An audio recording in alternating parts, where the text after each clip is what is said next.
I'm like, oh, well, let me go in the shower. I hop in the shower. I start throwing up in there. Oh no! Did you throw up in the drain in the shower? Yeah, I'm literally like head first in the drain. I'm like, ugh. And then like low key, like nowadays, I don't know when's the last time you thrown up, but it hurts. Like it hurts your stomach bad. No, it Like doesn't hurt. it strains like the muscles for me. And so then there's that, and then the other issues with food poisoning is I got mad muddy buddy diarrhea stuff. It was all bad. I woke up like at 2:30 at night. Same thing again. This Went was back to asshole sleep. was like a Windex bottle.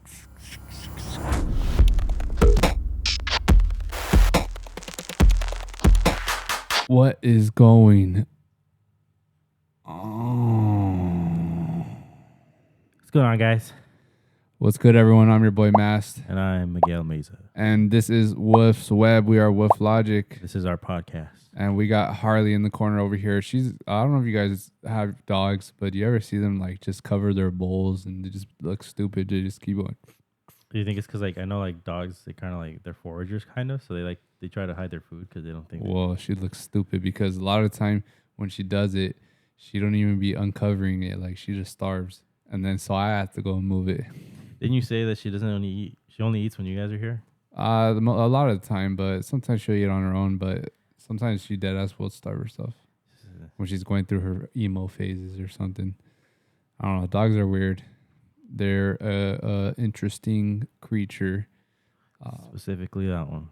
Yeah, specifically this stupid. Look at her.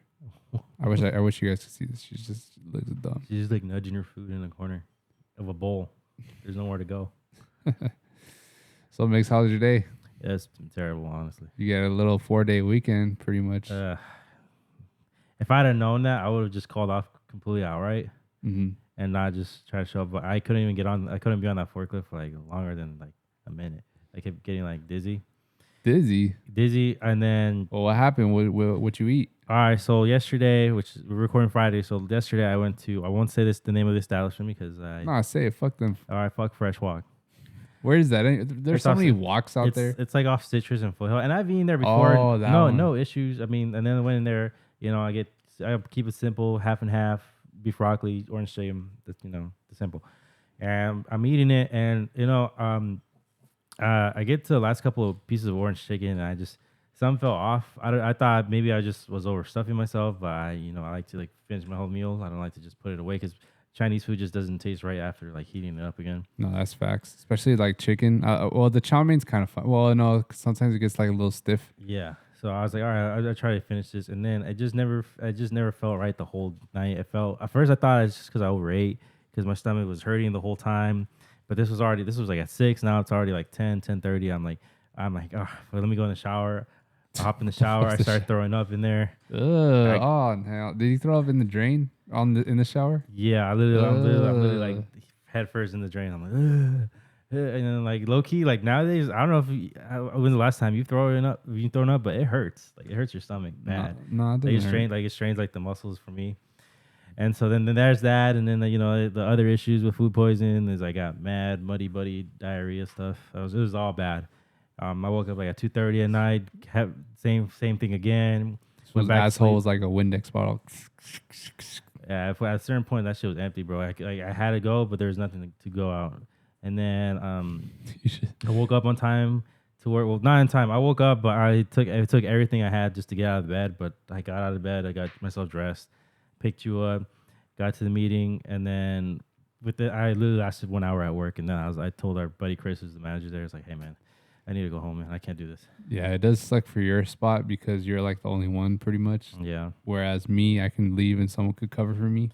Yeah, like Chris was like, can you leave at 7? I'm like, all right, fuck it. I can like push through another hour because he needed to find someone else to cover me because there's no one else, and they threw that dude Kenny over there, and then the whole day apparently I had like low key like a mild fever. I'm like because I've never had food poisoning before, or at least not that I can recall in my adult life. Same. So this was like a first time experience for me. Right now my stomach is super like sensitive. I barely ate this morning. I've only been just drinking water this whole day, and just like dozing off, waking up, dozing off. Whenever I got too hot in one place, I'd go migrate to a different area of the house to go try to doze off there, and it's just been like that the whole day. That's right. Yeah, that's what I'm scared of, going through any type of poisonings. Like I don't think I've gotten any like alcohol or food. And then that kind of reminds me of the chicken pox thing, how everyone supposedly gets it once in their I life. don't think I've ever. I mean, I've never gotten it. let's keep it a buck. As far as Latinos, I think that's not really like a Latino kind of thing. Yeah, it's like that with the white people shit, huh? And you know what's crazy is I found out like if you get smallpox when you're a kid, you get shingles later on as an adult, which is like an adult version of smallpox, but just worse. Yeah, yeah. Well, I don't know. Fuck it. Hopefully, none of that shit happens. So far, well, I've gotten a quarter in my life. Well, if we go to 100. But yeah, man, that sounds rough on your end. Thankfully, I'm all good over here. Yeah, I meant to text you later on and I like, hey, do you need a ride? I'll come get you. But I literally right now just driving to your house, like my stomach was like, I was driving so slow, like this sucks.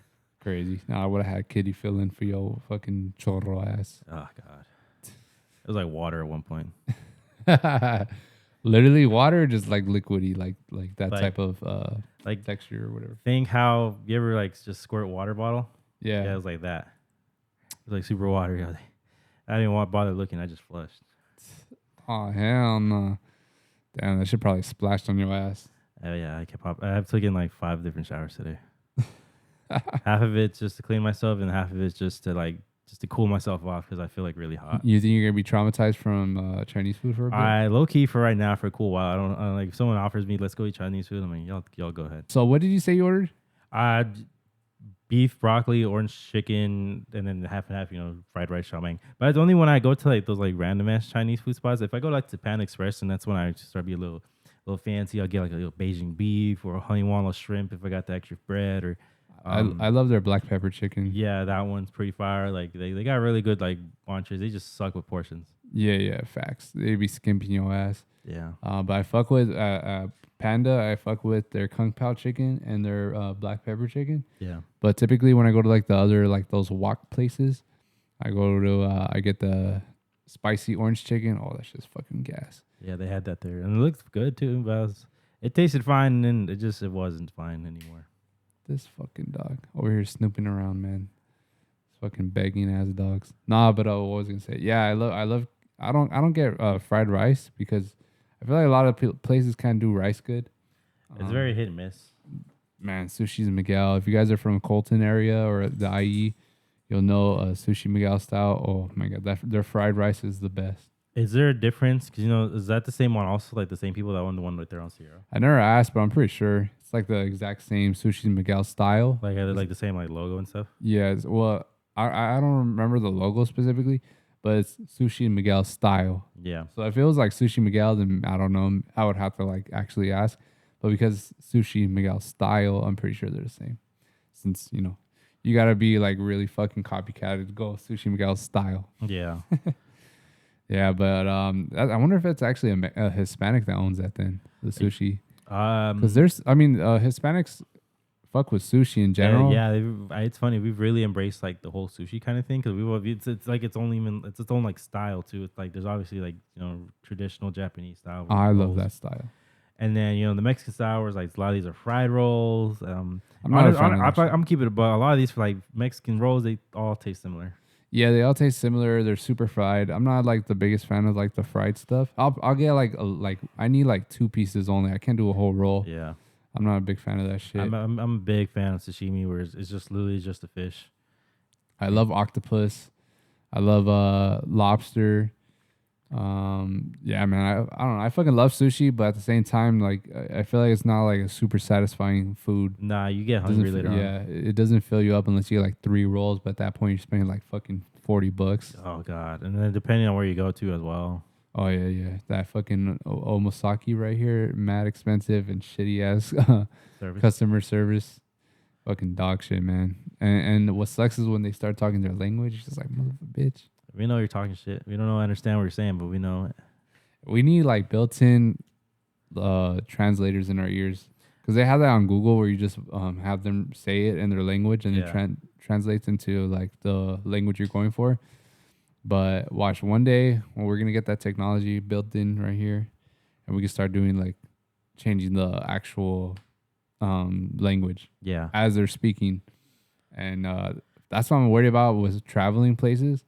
Like especially when we go fucking DJ out of the country, it's just like trying to get from point A to point B is gonna be so fucking tricky.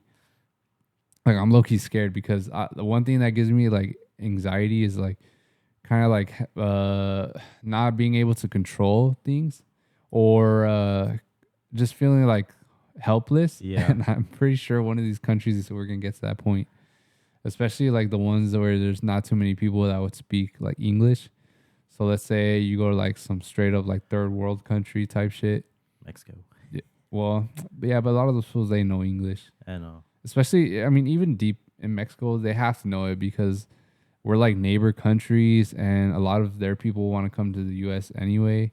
You know, just rap music. I feel like helps a lot of people in other countries. Yeah. Like I know, Rich Chigga, was that his name? Rich Chigga? Oh, it's Rich Brian now. Rich Brian. I think he said he learned English through hip hop or like pretty much YouTube. Yeah. So, You know, it's crazy how I think you were there when we found out that Sick knows him pretty well. oh yeah, Sick. Yeah, if you guys are familiar with Bronx Family, the artist Sick. Apparently, Rich Chigga lived with him or whatever, some shit like that. But yeah, they're cool with each other. And that's pretty dope to hear, you know, because that fool had a big year. When was it? 2016 or 17? Around there, he had that what's that song called? I think it was The called Rich Stick? Chigga. Oh, Stick. Stick something. When I go, and then he was like, just like he had a very outgoing personality. Oh yeah, I loved his creativity. I love artists like that, like him, Oliver Tree, or just like goofy ass fools. Like that's what they make their branding. Yeah. But his voice is so deep, bro. Yeah. It's always funny when not like no racial shit, but like when you hear like an Asian dude like have like the deepest fucking voice, you're like, God damn. They like there's this guy I follow on Twitch. His name is Schrodinger Lee. He's like this. He's Australian, but he's Asian, and he has just the deepest like Australian voice ever. Like this. Oh, what's that rapper's name? Do you know by chance that Asian one from? I think he's from the Bay, and people thought he was black before they saw him. I know from the Bay. I think he's from the Bay, but he just started popping off like last year or 2 years ago, where like everyone when they realized he was Asian, they're like, "What the fuck?" Straight up sound like a black dude rapping. That's how I felt about that rapper Stupid Young. I didn't know he was Asian. Wait, is that the one then? He's from Long Beach. The one. Maybe it is that one. I think it is that one. I don't think it's when I found out he was Asian. He's like Cambodian, and he sounds nothing like how he looks. Well, he has a very thug look too. He's a gangbanger. Yeah, I think it's that one. But wait, is he still like popping off then? I Because I haven't heard from him since then. I mean, you know, he has a. Honestly, I only know the one song. Keep it Mando. Oh yeah. That's the rapper. It's not Yeah. the from the Bay. But that's cool. I mean, I love the versatility out here, especially in SoCal. You're gonna get like tons of rappers from all descents, and Asian culture. Man, I want one of my brothers to get with Asian. Man, we need some fire ass Asian food out here, and Thanksgiving. But I do like, what the fuck was that? Oh, I thought that was like an Amber Alert. That shit felt strong. I was about to say, man, do you have the Amber Alert setting on? I mean, I haven't had a Amber Alert setting on yet. What is that? That if you turn it on or off, like if you turn it off, pretty much you won't get notified anymore. You have the option to have the Amber Alerts, pretty much. I'm sure it's whatever default setting. Your boy finally got a new phone. Yeah, man. Well, there's this funny video. I think it's RDC World, where they're like how they expect you to react when you get an Amber Alert, and they're just like they're just chilling, and I don't know where they get it, and they're just fucking all running everywhere. They grab their keys and they just go driving around town and shit. That's just fucking hilarious. Bro, they did a recent one about how the Lakers got kicked out of the playoffs, and they did like one of them was playing like D'Angelo Russell, one of them was playing Ryu Hachiyama, and they're all running inside the room. They're packing up and like, come on, go, let's get out of here before he gets in here. And then like 2 seconds later, like Mark comes in there playing as LeBron. He's like, hey man, where's Rui? Where's D'Lo? They didn't do shit. And he's like, because they're all gone. And then the Indian dude, I forget his name, Dylan, he plays Austin Reeves. And so he's like, I did my shit. He's like, yeah, Austin, yeah. Hey man, they're just too good. It's like, yeah, Austin, yeah. And I was like, man, I think they're gonna go over the top. Ain't no one asking you, Austin. I love when he fucking does like LeBron. Yeah, fucking perfect. That's just hilarious. That's fucking dope though. Have you seen how they met him, or at least he did? No, I didn't see that. Yeah, they met LeBron like a couple of years ago, because LeBron had seen his videos, well, their videos, And yeah, I think they met on like a red carpet somewhere. But yeah, it's pretty dope. Fucking you impersonate someone and they fuck with it. I love people like that. I hate when people are too like serious and like they can't take a joke or anything. But they like also that. do it really well. Like they just say the jokes are funny. Like what they're impersonating about is pretty funny. Like I think if it was like if it was cheesy or whatever, then it probably wouldn't be good. But Yeah, kind of. Oh, bro, that reminds me how the like, scary movies coming back. That's the thing. You got to make it good. You can't make jokes or parodies and like it be bunk as fuck. yeah, And that's what happened when Scary Movie. Like it just, I feel like after the third one, it just all went downhill. The fourth one was ass, fifth one was ass, and then they started doing all those other little branches of like epic movie, disaster movie. But not, yeah, I'm really excited for that one though. Like just do you know if the Wayne brothers are going to come back? Because I know a big reason why the new ones were sucked is because the Wayne brothers weren't a part of those projects anymore. yeah, I'm not sure, but they need to be. I know there's actually a rumor, or I think it's technically it was like a leak or whatever from a source on Twitter. Yeah. They're pretty reliable too. So they said that Doofy guy, he's gonna be back. The one from Scary Movie though, not the Scream one, Dewey. The Doofy. Oh, okay. The brother. The one that parodies him. Yeah. Yeah, the brother on the first Scary Movie. That scene where The he comes vacuum? out. Yeah. Yeah. Yeah, man. So apparently he's gonna be back. So hopefully that means they're gonna go off the Scream shit again. Yeah. It makes sense. The Scream's pretty much had a revival. Yeah. So it's pretty relevant for them to mock. Another one though that I feel like a good one that they should include in it is what's that one's horror movie? It Follows. It Follow. Oh, is that the one with the STD one? Yeah. That one was crazy. That was just it was an interesting idea. I feel like that would be a good like movie to parody in that. Yeah. Because just the ideas that would come out of that and shit. The Conjuring. Oh, I feel like the thing is, was Annabelle's in Conjuring or is that Insidious? I feel like it's in the Conjuring universe, huh? They already did it actually. Yeah, with Haunted House, you can't really go copy what they did already. Yeah, you're right. So they would have to do like more original stuff. Maybe it like with Pennywise, because they've never done anything with Pennywise. No, not really. So they just gotta stay away from Annabelle for sure. Like that one already had its course. It already had its main movie. Did you ever like the Annabelle movies? No, well the second one was decent. The first one was ass. The Creation one? Yeah, a lot of those movies are just kind of boring. Yeah. Especially Nun. Nun was fucking terrible. Man, I had so much hope for that one. That one looked so interesting. Yeah, so because cool. the Nun was creepy as fuck, man. Yeah. Yeah, but that one thing I realized today because I was watching like some movie trailers, I was like, man, you know how hard it is it's like one of the most underappreciated jobs is creating trailers. Cause trailers, when you are in charge of editing a trailer, you have so much responsibility.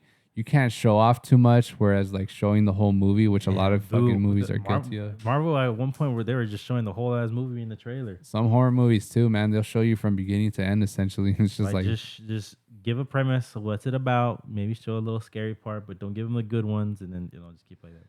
I really like trailers that just pretty much give you like the vibe it's gonna be, but they don't really show too many scenes. They just show like maybe one little spot, one location, and they keep it very very short and guessing because that's.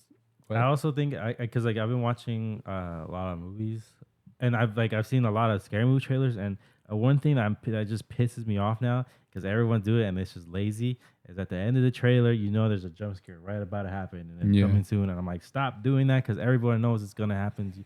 And you're really just at the end of that point just getting rid of a scary scene that you could have just left in the movie. Yeah, I hate when they do like the eye closed and then they open it or the door lock and then you just see someone pop up in there. It's just like, oh my, it's so stupid.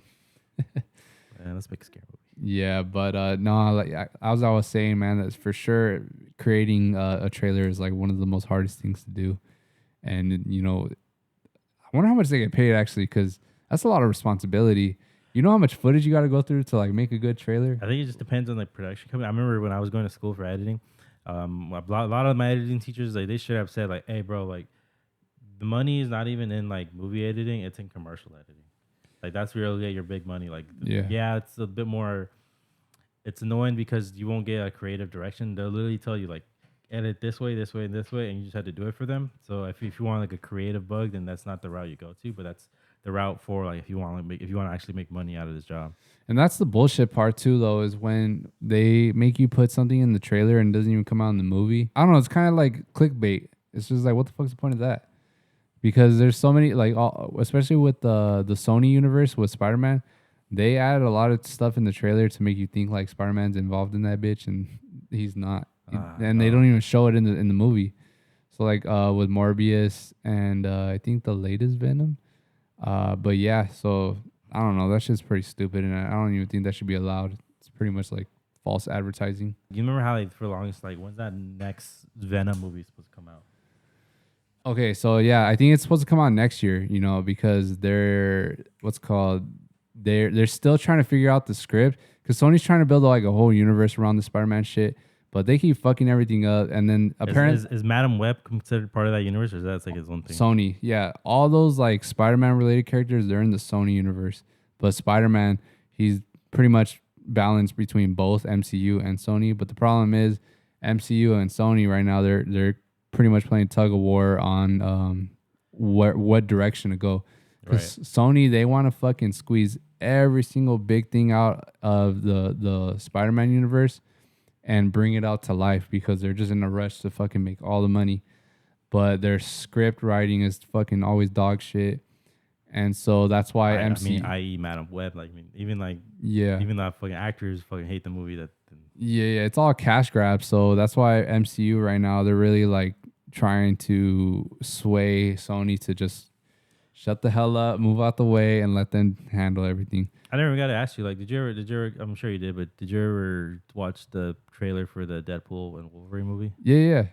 But, so are they just gonna, anytime they want to bring in new characters from MCUs, they're just gonna Doctor Strange it? Because did you see like that one scene? Yeah, the portal thing? Yeah, is that just like a route they're going to take? It depends. I think they're going to...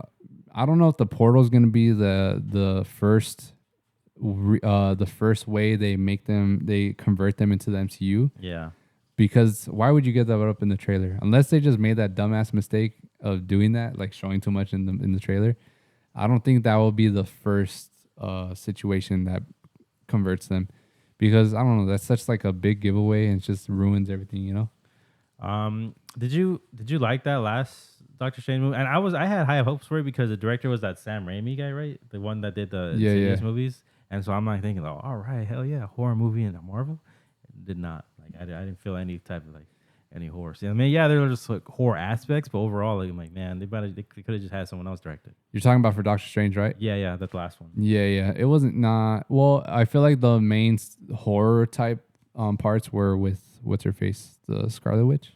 Oh yeah. Because when she was all like bloody and shit, like that looked pretty crazy. You're not really used to seeing that in the MCU. And that kind of reminds me, we're watching every Monday. They're showing all the Spider-Man movies in order. Over at Regal, and right now they're on Spider-Man 3. We just saw Spider-Man 3.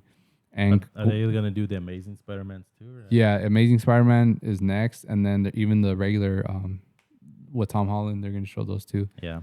But with the old Spider-Mans, bro, if you go back and watch those, there's like a lot of like trippy parts that are like low-key kind of scary. Like I even remember when I was a kid watching Spider-Man 2, that scene where they're pretty much they're looking at Dr. Octopus, like in the hospital scene? Yeah. That shit was a trip. Actually, that was like they got the crazy ass screams. They got the little mini chainsaw thing. Oh gosh, damn it. And then they got like the fucking tentacles. They just like I don't know. They're in their bag with that movie. Honestly, that's probably like my favorite one. Yeah, they're on demon mode with that shit. Yeah. But it was creepy, and they even though it's corny nowadays, they had like one of the doctors being dragged with their nails scraping on the floor. I'm never a fan of that, just because like that's the always anything involving that with nails or things shiny like pony things around eyes. That always gets me like that's like, super squeamish. The chalkboard. Oh god, that shit fucks up. Especially or the knife and the fork. Yeah, that shit fucks me up, man. I can't do it. It's one of my little pet peeves because I hate when people do that shit with their forks. Just like Or like over there at the chefs, when they do it in like the hibachi table, the shun, shun, shun, that shit gets my fucking hair. Oh my god! I don't think I up. ever told you. So, this was like during Valentine's weekend. I think it was like maybe like that Sunday. I went with Andrea to that hibachi place by the mills. By I the think it's mills. called like Mako Wake or something like that.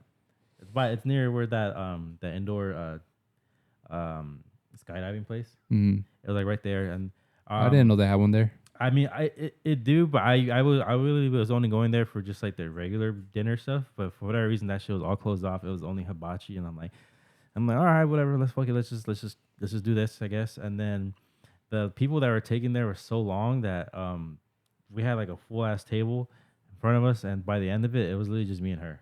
And we wanted to leave too, but like we both felt bad. I'm like, damn, we don't want to leave. We don't want to leave, and so we just kind of stuck it out. But then they gave us like free extra shrimp and chicken, like basically all the stuff the other people ordered that they had already prepared. So we're just getting that. And the guy was just doing like all like the tricks towards me, and it just felt like so awkward and pitiful. I'm like, damn. Yeah, man, it is weird. I mean, I don't know. That's why you can't do shit on Valentine's Day. You gotta do it the weekend before or after. Yeah, I mean, I felt bad, but I mean, the food was good. It's just like no one like they were really taking forever. I was like, damn. And they just I literally pointed at everyone just got fed up. They just paid what they had already brought out, and at the end, it was just literally just me and her and like the cook by ourselves. It was so awkward. You're just like, so how's your day? To the fucking Dead ass, and I really couldn't even hear him because he would even try like to like do like conversate, and I just couldn't hear him because of like the whole like grill was just like sizzling and shit, and I'm like, what? Yeah, if I were him, bro, I'd be in the rush to fucking get out of there too. Dude, he made the food so quick. He's like, all right, thank you guys, and then I left him a little tip. I'm like, man, just thank you for just sticking it out. But that was like one of the most awkwardest dinners I've ever had in my life. Yeah, especially with your quiet ass. Yes, and she's a very quiet. It was a very quiet dinner to say the least. Oh hell no, Migs. It was just like, man, but I felt bad. I didn't want to leave, man. Like you should have brought out the tablet and put on Netflix. Oh, like the little kids. Yeah. Man, there's that Wabi Sabi place. I don't know if you heard of it. Damn, that sounds so familiar. Where's it at? It's by the gym where you go to. The 24-hour on Rancho. Oh yeah. So it's like right there next to that Denny's. Obviously I've been going there since I was a little kid, but okay, now you're talking. They have this green tea ice cream. Oh my god, that shit's so gas. People sleep on green tea ice cream, like green tea, like desserts. People just assume it'll taste bitter, and sometimes it does, because sometimes they just don't make it right. But I like it. It has like a weird. It's like an adult kind of. Yeah, green tea is one of those things that I fucking hated as a kid, but pretty much once my taste buds matured, like everything green tea, I fuck with it. Yeah. Except for real tea. I don't like tea. Really? I fucking love tea. Nah, man, that's just gross. I hate how expensive hibachi is, though. Like, you go to these food trucks and they're charging like $30 a plate. Yeah. Wild. Like, like there's a bunch of them too, and they all look good. And then I see the prices, and I'm like, you know what? I'll just go get McDonald's. Yeah. I don't know, man. You can't go just drop fucking $25-$30 on a little plate on yourself on a fucking food truck. Like, that and it within itself is already like a red flag. Like, motherfucker, you in a truck. You don't trust that shit? Fuck. There's this little thing in LA. It's Was it like a little like swap meet type shit? Yeah, with just like vendors. Yeah, food trucks. Fuck, what is it called? They have that over there in Hawaii too. Boots House, not Boots House. That's the club. Don't get me wrong, man. I fuck with all that shit. I fuck with all that shit. It's called Smorgasbord. There you go. Oh, yeah, man. And I went there one time. That's just. What kind of food do they have? Because over there in Hawaii, bro, it's kind of like copy and paste a little bit, low key. But a lot of Asian stuff. And obviously burger stuff too.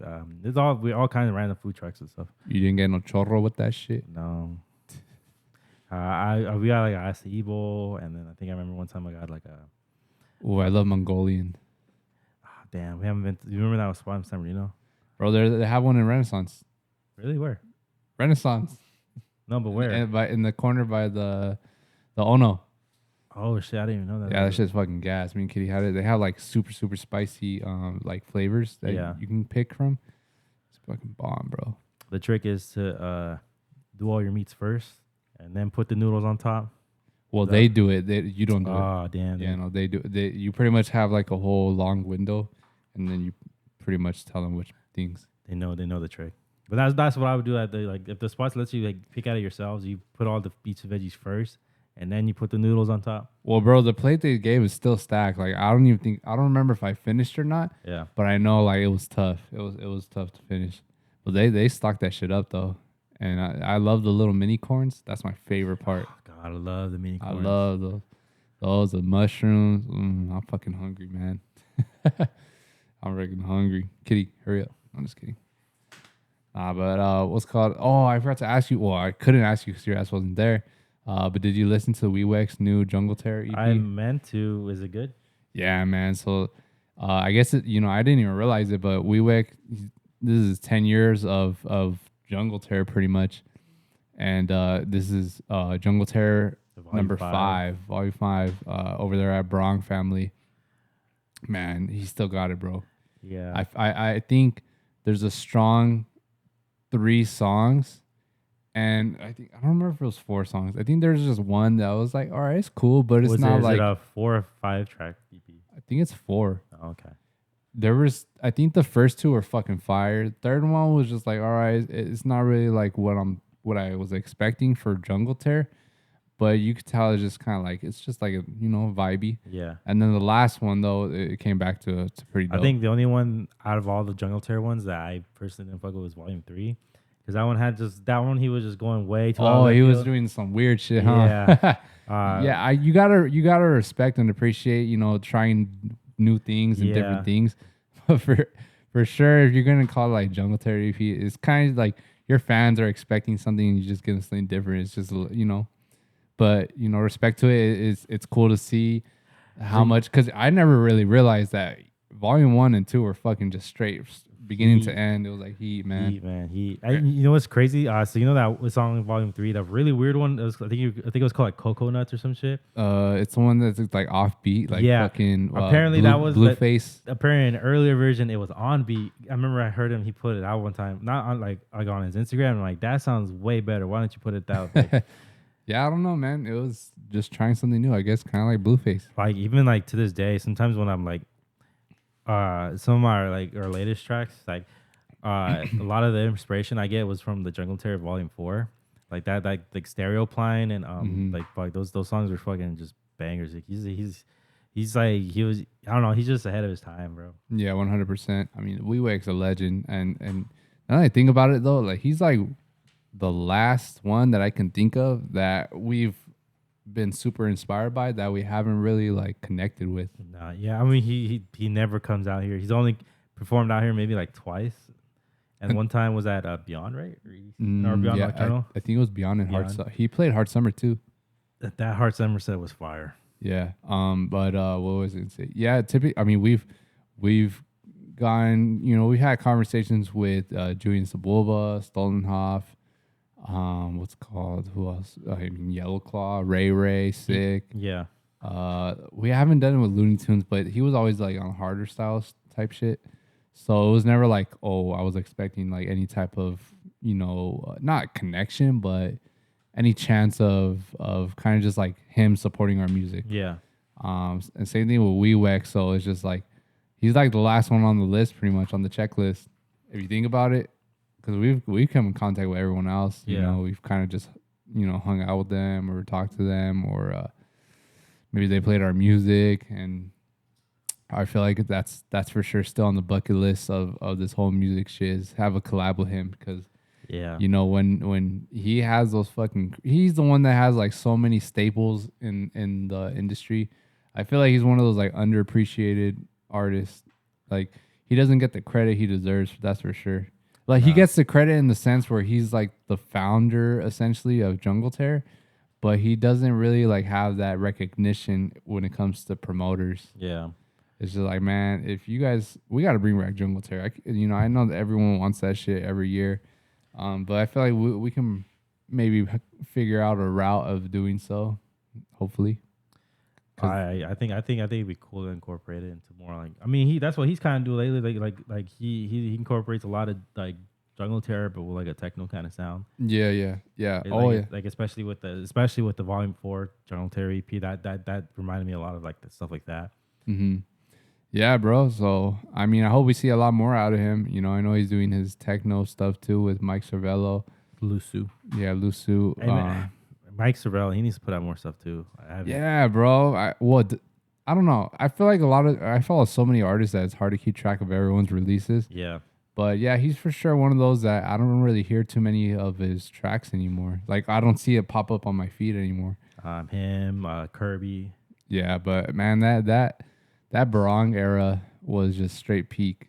It was like from 2015 to 2017, 18. Yeah, that's over there. It was like fucking going strong, man. That was the time right there.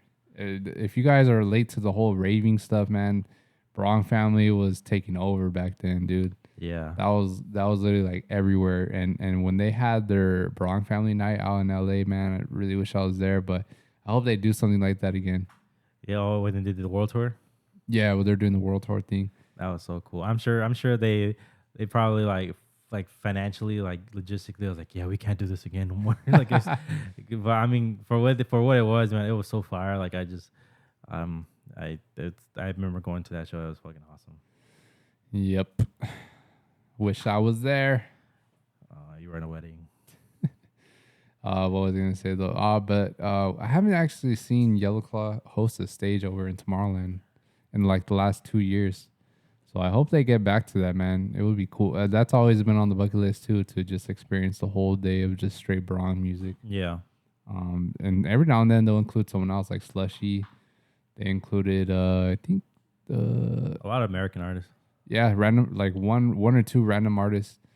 I suggest you guys still go check them out. You know, they're still putting out music, Barong family.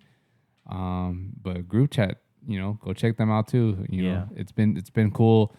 You know, getting good feedback on the release. You know, SoundCloud's going off right now. I feel like a lot of people are fucking with it. So hopefully that opens some doors. I mean, we've been told that other artists, that pretty high artists, have been fucking with it too. Yeah, you know, I really wish we can get, you know, actual one-on-one type feedback from those people, because there's so many artists that we never realized like actually heard our stuff until like later. I can't tell you how many times I'll look at the SoundCloud insights. Yeah. But I'll see super late and it's just like, oh, Diplo heard this, or oh, like fucking what's his face? There's just been so many artists, you know. Or we've introduced yourselves and stuff, and like, oh yeah, we've heard of you guys before. And I'm like, you have? And whether or not sometimes they're just being nice and just saying that, or actually they have. I'm like, to my own horn, please. That's happened more than quite a month. Because I'll be honest, it's always just hard to know if people actually know about us like that. So it's always nice when people say, oh yeah, I've heard of you guys before. Yeah, and you know, I mean, I feel like a lot of back then it was a lot easier to come across people. Yeah. Because now the algorithm, they really try to focus on like giving you other people's accounts rather than your own. Like when like you don't pop up under the people you follow anymore. I noticed on TikTok, you won't really see that person. Once you follow them, I never see that fucking account again. I have to go and literally like find. The same thing with Instagram. That's why like sometimes I don't even bother following people, just because it's happened where I follow them and I never see their stuff anymore. Yeah, that's not. Well, they'll pop up for like the first couple of days, and after that, it just fades away. Like unless you start interacting with them, it's just so annoying. Yeah. Like the algorithm in general with socials it's done good things, but it also kind of like fucked up a lot of other things, like kind of like the internet in general. Bring back the days where things would just come in chronological order. Yeah. Or I miss when YouTube was pushing out, you know, the most random things that's how you discover a lot of YouTubers. Yeah. Is they would just pop up on your home feed, and now it's just, I don't know, it's just weird. It tries to outsmart itself when it comes to algorithms sometimes. And, you know, I just miss the old days. Old days. Like YouTubers back then, bro, you would have like the most diverse group. Like you would see Nigahiga or Nigahiga, or what's his face, Smosh. Like they're so different from each other, but yet they all blew up at the same time because they would just pop up on your feed. You know, you wouldn't have like just random bullshit on there. Like, I think the whole microphone thing where the apps capture your audio and it kind of tries to push you in a certain direction. Like I think it takes a little too literal sometimes, and you know, it kind of just catches the wrong things. Is what I'm trying to say. Yeah. Rather than giving you the stuff you're actually looking for when it comes to like subscribe because same thing with YouTube. I hate how it has like a subscription tab. You have to go to the subscribe tab now to see all their content. It won't pop up on your regular like news feed much. Nah. It would just be other random shit. Things that suggested to you based on stuff you follow or some videos you've watched. Yeah. I feel like that's kind of the direction a lot of these apps are going for now, because that's how it is with TikTok. Yeah. It's for you and then who you're following, and it's just like, I don't know. I don't like the separation. I don't either. Yeah. Bro, you had MySpace, right? I technically still have it. I just I can't access the account anymore. Right, duh, fool. But I'm saying like so you had one though, right? Yeah. I remember the OG, layout, the interface. Where you can change your URLs and make it look all cool and stuff. Well, it's always been that way, but no, I'm saying like the OG home menu, where you would see that little fucking box where it's like new messages, new picture comments, new that shit. Coming home from fucking 5th grade was fucking lit when you see that shit all stacked up. It was low key a little bit of a euphoric little boost in your boost serotonin when you see like, damn, I'm popular. You want to talk to me? Was it? It's Facebook where you poke people, huh? That shit was so stupid. Yeah, I mean, I never got the point of poking people. Yeah.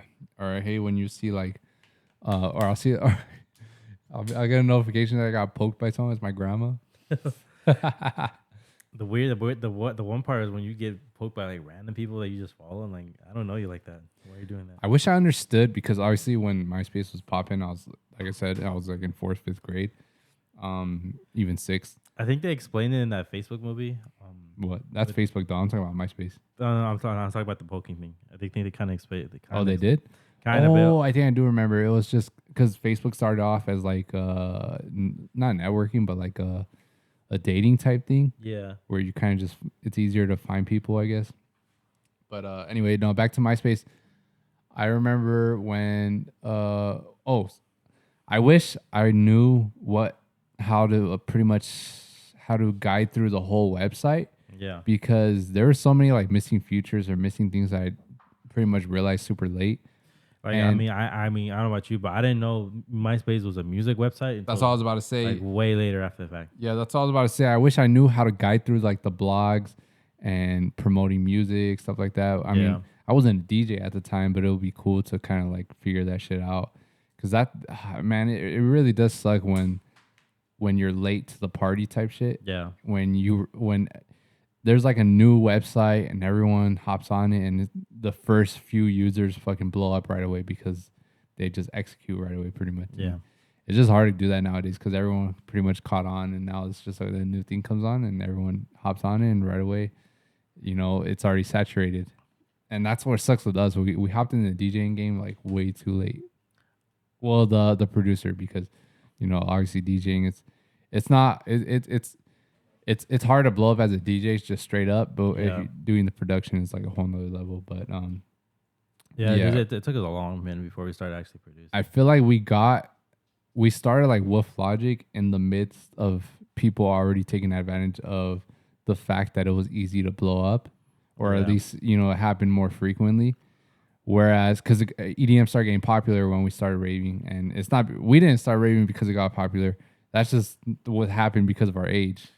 And so, I mean, I've always wanted to go to these damn festivals ever since I was a kid. Yeah, since 2009 for me. So that was 13, 14. That's when I first discovered EDC. So it just sucks that I had to wait that long. And then by the time, we're able to do shit, it was like already getting like saturated. Not only the rave scene, but just DJing in general. Yeah. Because not everyone's doing it. And that's why people have like an ick when they see like a celebrity turn into a DJ. But lucky it's always been around. Paris Hilton turned into a DJ like a long time ago. Would you say Radier is one?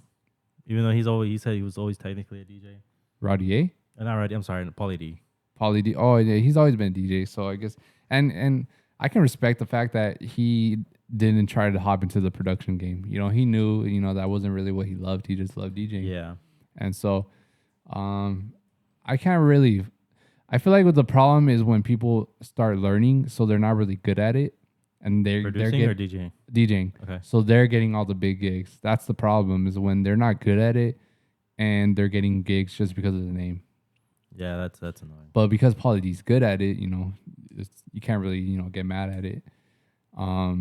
And then who else was a celebrity that turned into a DJ? Shaq.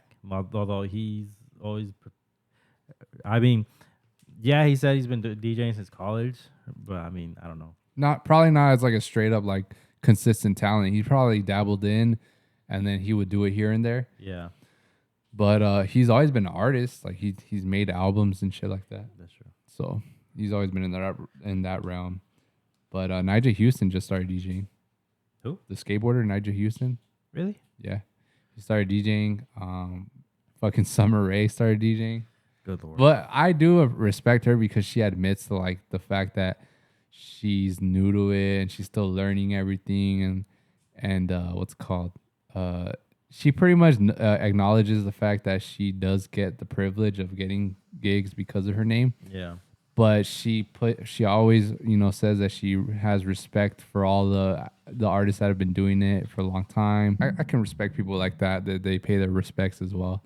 It's just the ones that just pretty much act like they're the shit right away. It's always cool when I see people like they get big, but they're just they just started like the only reason they just started just because one day they started DJing, and eventually they started liking DJing, and then they started doing producing just because they just wanted to produce, and eventually that stuff got good for them. And then I always like it when I hear people have those like that like the artist show. Like, I wonder if Cody Ko's actually working on music because I know he has songs, but I think he said he was co-producing pretty much. mm-hmm. I wonder if he's actually trying to start doing his own thing. Oh, that reminds me, Oliver Tree, he actually started as a DJ producer, like doing dubstep. Really? Yeah, and then that's how he got into rapping. Well, he's transitioned from DJ producer to rapper. But yeah, he was doing dubstep. That's how he was cool, like Getter and all them. I did not know that. Yeah, I think that's cool. Like all those fools are like they're all like homies before they were like DJs and stuff, and they just all just. Dude, that reminds me. What the fuck happened to Nick Coletti? Dude, you think he's so? I think he's just like a random, like an actual, just he's just doing like the comedian stuff, but it's just more. But is he though? Because I don't see him. Like what kind of comedian type shit is he doing? Like content or is he doing stand up? I think he's just doing stand up. Really? I think I could be wrong. Check. I gotta search him up. Wrong, but I had checked. I remember I did look up his social media, but then again, that was like a year ago. Damn, that's crazy, man. He had a good run too with Getter and the Sado. Spock. Damn, that was a man. All these fucking phases of groups of artists. Yeah. The Never Say Die, and then you had obviously them, Spock, Getter, and Ray Volpe. Who was another like group boy band fucking DJs?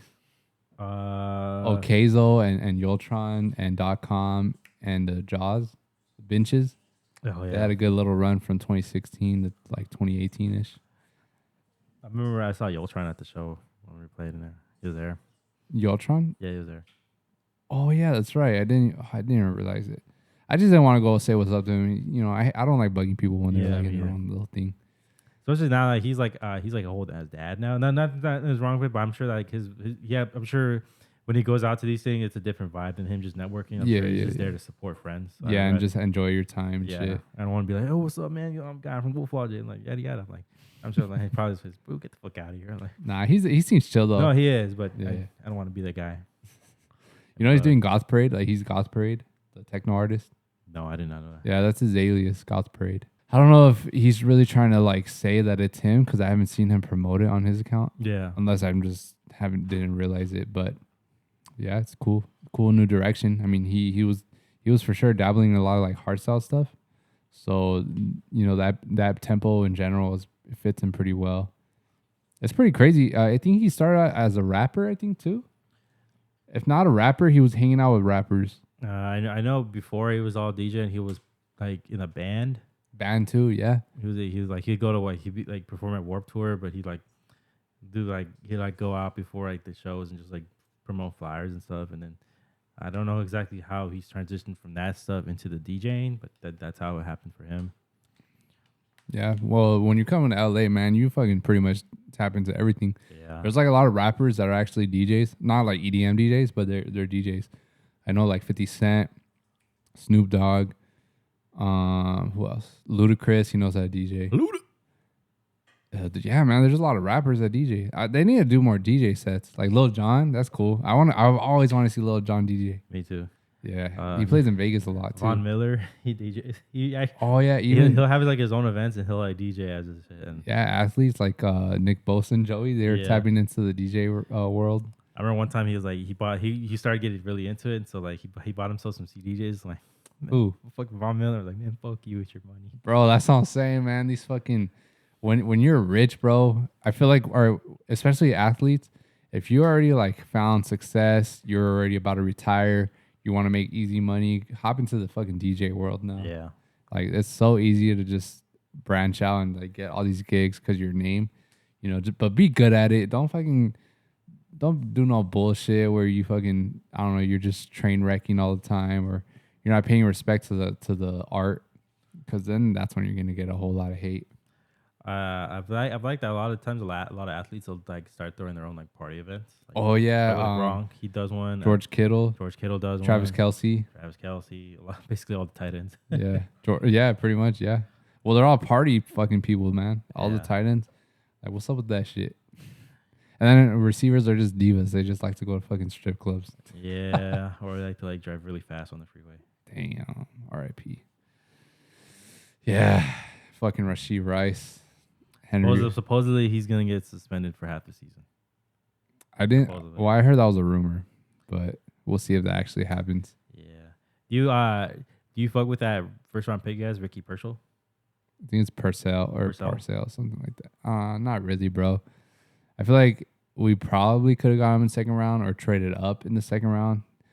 I don't know, bro. Just in general, we don't need a receiver. Like, our receiver room's already stacked. We have Debo, we have Ayuk, we have that fool, we have Jawan Jennings already. It's just like, I don't know. We could have got a receiver later in the later rounds. Yeah. And we really just should have stuck with DB. We'll see. Hopefully, if he's good, that obviously changes everyone's perspective, and they start to like love it and all that. Yeah. As long as we're winning games, fuck it. But I really do think there was holes to fill, and that was not one of them. I don't know if you caught. I know you don't watch him as much, but did you ever watch that interview John Lynch did on the Pat McAfee show? No, I was actually thinking about listening to it. But let's go listen. This who had damn ball. Like, he's always been kind of like into like the scouting part. Yeah. Because of John Elway, and then I guess the reason he even got, because I always wonder how the hell did he get a general manager job that quick. He literally called Kyle, because I guess Kyle was trying to look for one that he would want to work with. Yeah. And so he literally called him like, "Hey Kyle," like basically saying like, "I know." Oh yeah, I heard that in a different interview a long time ago too. So I think that's crazy. I think that's crazy for Kyle for like trusting John Lynch like that. I mean, don't get me wrong. I think for the most part he's done okay. No, yeah, they turned the franchise around. You know, you got to give them the respect. They may not win the Super Bowl. They, when they first hopped in, they struggled for 2 to 3 years, and so but that happens with everyone pretty much. It's very rare that someone just hops into the organization, just turns it all around the first year. That's crazy what's happening with the Texans, DeMeco Ryans. I mean, the fact that they turned it around in 1 year, I mean, we need to see consistency with it, though. But just based off of what they've been doing even this year, they're going to be one of the top teams for sure. I think so, too. That's been, although, to be fair, last year was crazy, and that's always going to be like that for them. But, they were really the year before that, really god awful. And I think I'll keep it. I think they're taking on purpose just to acquire better draft position. Maybe. I mean, yeah, but bro, they were like the laughing stock. Like they were just the drama that was going on over there. I don't know. It was crazy. Like, no one took them serious. Not even the fans. They did not want to be fans of that team anymore. But they turned it around real quick. CJ Stroud really helped out. Nico Collins, Tank Dell. Now they got Joe Mixon, Schultz. Fucking all those. Who was that? Wilkinson on defense or Wilkins? Wilkinson. I don't know. He's with the Raiders. No. Who they drafted? Oh, Will Anderson. Will Anderson. Yeah. Him. So Jimmy Ward from the Niners. They got him. Yeah. Safety. I think that's just crazy because that fool. I guess that fool and Kyle had beef. So when that fool's contract goes up, he literally called, "Hey Miko, you need me for safety? I got you." Yeah, man. Jimmy Ward's fucking funny. Yeah. Yeah, that fool, that receiver for the Bills. That fool, every time I see him on my social media, I had to watch. Keon Coleman. Yeah, he's fucking hilarious. He's so funny, bro. But man, I don't know if you look through the comments. He gets a lot of love, and they're saying he's the funniest guy in the league already or whatever. Yeah. But There are a couple of people hating, just straight up saying like, "Man, this guy's not even funny. I didn't laugh once." Like, you guys are fucking sad people over here just dick riding. Oh. But bro, it's just like I never understood people that just like to comment just straight hating stuff like that. Especially grown ass men, like you really take the time to go and comment that shit. Like you really feel that much about it. You're showing your face. You're showing people that you're the one leaving that hate comment. And then I hate when motherfuckers are or private, or they don't have themselves as their profile picture, and they're over here talking like that. But I don't know. It's just very weird. Like I think I've left. And they always wear sunglasses, and their hats are always backward. Outside of supporting comments, I've never left really a comment on anyone's account on YouTube. Maybe Facebook I did when I was younger, when I was a kid, and I was just being a troll. Because I used to be a fucking dumbass troll. I look back at old shit a long time ago, and I don't know what the hell I was thinking. But grown ass man, bro, on Instagram, fucking commenting stuff like that. Well, I mean, it's because like they got nothing else better to do, and honestly, they're just trying to get engagement, like towards the people that are doing, just to get a little reaction out of people. Because after that, because I like how many times do people do that, and then someone will give them the time of day, and all of a sudden like they'll respond to this, they won't even respond back. Yeah, sometimes you just gotta think about it and just be like, man, I hope you're okay, bro. Yeah, because if you really think about it, a lot of people that you gotta find the energy and will to go and comment that. You gotta be like really sad with your life for real. And I know it's like kind of like I don't know if it's cringy or I don't know. A lot of people say that type of stuff, but when I saw that comment for him, I was like, damn, like that was the first time I actually thought that deep about it. I was like, man, there's really mental health problems going wrong where people like feel so sad with their lives that they really have to comment stuff like that. Yeah.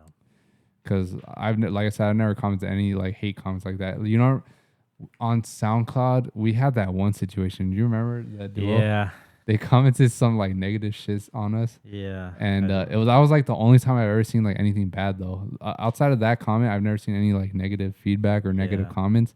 But that one time, and then like I think they checked themselves or whatever happened with that situation. Yeah. And they try to apologize and all that, be cool. And obviously, we accept it. It's just like it's not that deep, but no. But you just sometimes people are so like caught up with themselves that they don't realize what they're about to do and like how it can affect them. Every reaction has a reaction. Yeah, exactly. So I guess that's the lesson of the day, and we could probably end it with that. Unless there's anything else you want to tap into. I'm just saying, like, just say that we got good news. Eventually, we'll say it. Yeah, yeah. If you guys want to just follow along, man. Yeah. Don't try to fucking support too late either. I love and appreciate all the support. Just I don't know, just come off genuine is what I'm trying to say because we can see through that shit. And we appreciate everyone that's been there for us, been supporting us.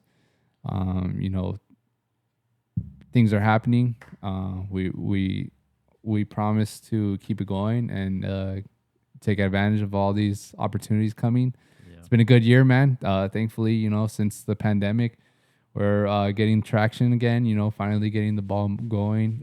It's hard for a lot of people coming back from that pandemic. Because sometimes like when people are like, people are just like almost kind of they're like I'm like why do I want to continue doing this?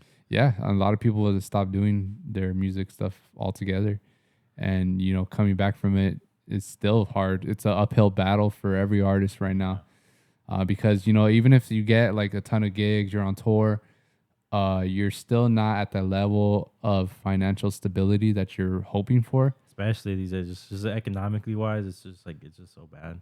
Yeah, even people that you see touring, man, the ones that are on all the lineups, they're still struggling to make ends meet. Yeah, because everyone gets a percentage. Everyone, when it comes to your team, your management, your booking agent, any other little person you have hired, photographer, videographer, editing, artwork, promotions, marketing, food, then your flights, then your hotels, because not every promoter will pay for that. No. And then fucking maybe you got insurance, like DJ insurance or whatever, like performing insurance. you pay your annual fee for whatever distributing website you go through. There's so many things, so many little tiny things, and it all adds up. And whether it's an annual subscription or a monthly subscription, we got to pay for Spotify Premium. We got to pay for SoundCloud to look at your stats and all that. Yeah. So it's just crazy. All these things add up. So it's hard to come back from it during the pandemic, because while everything's going up in price, it doesn't, we can't just cover it all. And so that's why a lot of respects to all up and comers, a lot of people grinding out their day jobs. We do that shit. So it's hard, but the if you really have love for the craft, the art, it's not a hard decision to make to keep going. No, not really. Especially since if you really have like a love for it, it'll happen. Yeah. So that's why every time we get these shows, it just sparks a whole new reassurance. Yeah. And so that's why we can't wait for the year to go by, and hopefully next year we do more and bigger things. Yeah. And we'll go ahead and close it out with that then, right? Yeah.